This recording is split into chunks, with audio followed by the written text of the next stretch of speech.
तो आपने टेंडरिंग के बारे में बता दिया। अभी टेंडरिंग के बाद डेवलपमेंट एग्रीमेंट का प्रोसीजर होता है और प्लान्स होता है, ये भी एक बार पास हो गया। तो इसके बाद आता है अप्रूवल्स। तो जैसे अप्रूवल्स आता है, जैसे कि आईओडी हो गया, आईओडी के बाद कैसे वेकेटिंग को मैनेज करना चाहिए? ये एक मतलब ये सबसे बड़ा इशू होता है कि जब आपके पास डेवलपर को आपने जो चूज़ किया उसने आपका जो अप्रूवल्स होते हैं, जो उस प्रोसेस की बिल्डिंग को आगे रीडेवलपमेंट के लिए सबसे पहला फर्स्ट स्टेप है कि आपको डेवलपर को एज एन अप्रूवल प्रोसेस में आईओडी लेके आना है। जब आईओडी आ जाएगा तभी आपको विकेट करना है। तो आईओडी आने के बाद में आपको पहले PAAA मतलब हर एक का इंडिविजुअल एग्रीमेंट आपको रजिस्टर करवाना है। सर, PAAA बता पाएंगे क्या होता है? PAAA को हम जो वर्ड बोलते हैं, it is basically a permanent alternate accommodation agreement, PAAA। तो ये पा मतलब इसको हम शॉर्ट फॉर्म में पा बोलते हैं। तो PAAA इट इसका वर्ड। तो ये P is an individual agreement. तो फिलहाल समझो कि आपका फ्लैट होगा, फॉर एग्जांपल आपका A विंग में फ्लैट अभी 204 नंबर का फ्लैट है। तो रीडेवलपमेंट होने के बाद में सेम रहने वाला है, तो वो अलग हो जाएगा। तो सर शायद आप B विंग में आप 1504 पे जाएंगे, समझिए। तो आपका फ्लैट नंबर जो आपने खरीदा था वो A विंग में 204 नंबर का था, बट आज आप समझो कि रीडेवलपमेंट होने के बाद आप रह रहे हो 1500 B विंग में 1504 में।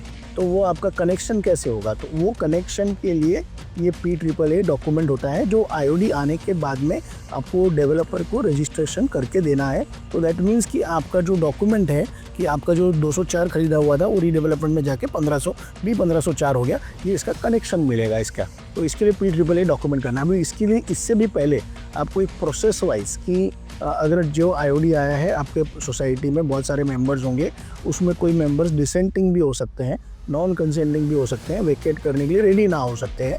तो उससे पहले तो एक प्रोसीजर में ऐसा होना चाहिए कि they members are ready to vacate or not, वो कंसेंट लेना चाहिए।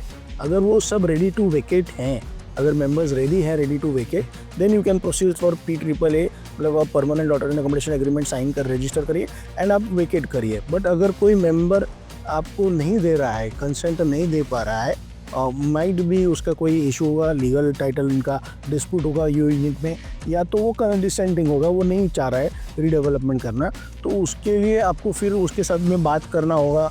बात करने से वो नहीं करता है तो आपको मालूम पड़ेगा कि कौन सा मेंबर अग्रीएबल है कि नहीं है।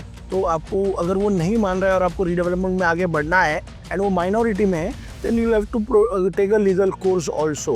तो किस पे लीगल कोर्स करना है वो आपको पहले जानना है। लीगल कोर्स करने के लिए आपको जो भी टाइम पीरियड लगेगा, तो सबसे पहले जो भी आपको कंसेंट हो गए, जो कंसेंटिंग मेंबर हो गए उनके अगेंस्ट में तो नहीं जाएंगे, बट जो नॉन कंसेंटिंग मेंबर जिन्होंने रेडी टू वेकेट का नहीं दिया है कंसेंट, वो उनके सामने the society and the developer has to go to the court to evacuate them. तो उसका जब ऑर्डर आ जाएगा इवैक्यूएशन का, तो जो कंसेंटिंग मेंबर है उसके बाद में वो वेकेट करेंगे। तो पहले जो नॉन कंसेंटिंग मेंबर है वो वेकेट करेंगे, बाद में ये करेंगे। तो तब तक डेवलपर का भी जो रेंट है वो चालू नहीं होगा और आप भी अपने खुद के फ्लैट में रहोगे। एंड जब तक वो क्लैरिटी नहीं आएगी, 100% आपके पास कंसेंट नहीं हो जाएगा either through evacuation from the court या तो फिर आपके पास जो वॉलंटरीली कंसेंट है, वो दोनों चीज़ नहीं हो जाता है, तब तक आपको वेकेट नहीं करना है। So this is the possibility of the whole process. आपको वेकेटिंग का प्रोसेस हिसाब से आपको करना होगा।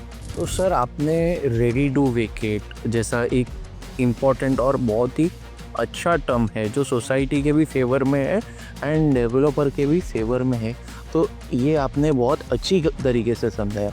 तो इससे ही मुझे लगता हुआ क्वेश्चन है कि दर्शकों की बड़ी उत्सुकता थी ये पूछने में कि क्या फुल FSI लोड करना चाहिए डेवलपर को, और डेवलपर नहीं करता है तो खाली करना चाहिए सोसाइटी के प्रीमाइसेस को? Now this question is again subjective matter है कि हर एक प्रोजेक्ट का अलग अलग वे आउट हो सकता है, बट मैक्सिमम FSI आपको before vacating you should insist. इसका एक मैं एग्जांपल आपको दे सकता हूँ कि when you go to a tour और ट्रैवल आप जो करते हो, तो जो भी ट्रैवल में जितने भी दिन आप कर रहे हो उसके जो भी खर्चे लगने वाले हैं वो अब वहाँ पे जाके अलग से नया पैसा उधर कमाओगे या यहाँ से लेके जाओगे और वहाँ पे खर्चा करोगे? ऑब्वियसली लेके जाके। तो आप यहाँ पे टूर के लिए 10, 15, 20 दिन की टूर भी होगी, उसके लिए भी आप पूरा प्रिपेयर होके जाते हैं। पूरा आपका जो भी कपड़े चाहिए, जो भी चाहिए आप यहाँ से लेके जाते हो। पैसा भी उसके लिए जितना भी लगेगा या जो आपके बैंक में अकाउंट में जितना भी फंड होगा, तो वो पूरा आप उसको सिक्योर करके जाओगे कि मुझे ये ट्रैवल करने जाना है तो मुझे इतने पैसे लेके जाने हैं। तो इसी तरह से आप जब अपना घर दे रहे हो जो रीडेवलपमेंट के लिए, डेवलपर के लिए, तो उससे पहले ये इंपॉर्टेंट है कि FSI जो फ्लोर स्पेस इंडेक्स, आपके जो बिल्डिंग में क्या अप्रूवल्स होने वाले हैं, तो वो अगर आपके पास डे 1 पे हो जाते हैं, मतलब जब आप खाली करोगे उससे पहले लोड हो जाता है, डेवलपर आपका लोड करता है, तो बाद में आपके कोई भी चैलेंजेस आएंगे कि गवर्नमेंट रूल चेंज हो जाएगा या इश्यूज आ जाएंगे, तो वो आप वहाँ पे सेफगार्ड हो जाओगे कि वो आपको इम्पैक्ट नहीं करेंगे। तो ये full FSI IOD should be insisted कि डेवलपर का दूसरा एक भी होता है कि हर एक का जब भी कोई रीडेवलपमेंट कर रहे हैं तो सोसाइटी तो अपनी लैंड लेती है, बिल्डिंग अपना ओनरशिप वगैरह सब जो भी होता है तो वो भी दाव पे लगाती है, तो स्किन इन द गेम होता है। तो जैसे सोसाइटी का होता है वैसे डेवलपर का भी स्किन इन द गेम हो जाता है। तो देन द इट इज़ कि ड्यू इंटरेस्ट में, दोनों के इंटरेस्ट में वो प्रोजेक्ट कंप्लीट करने के लिए दोनों लग जाते हैं इसमें। तो ये विन विन सिचुएशन के लिए भी, एंड आपको नए कोई भी सरप्राइजेस ना मिले in future from the government और अदर फैक्टर्स से, तो आपको उसके लिए फुल FSI IOD बिफोर वेकेटिंग या मैक्सिमम जो जितना भी हो सके 90-95% जितना भी हो सकता है उतना FSI तो आपको लोड करवा के ही will have to vacate to for the successful redevelopment.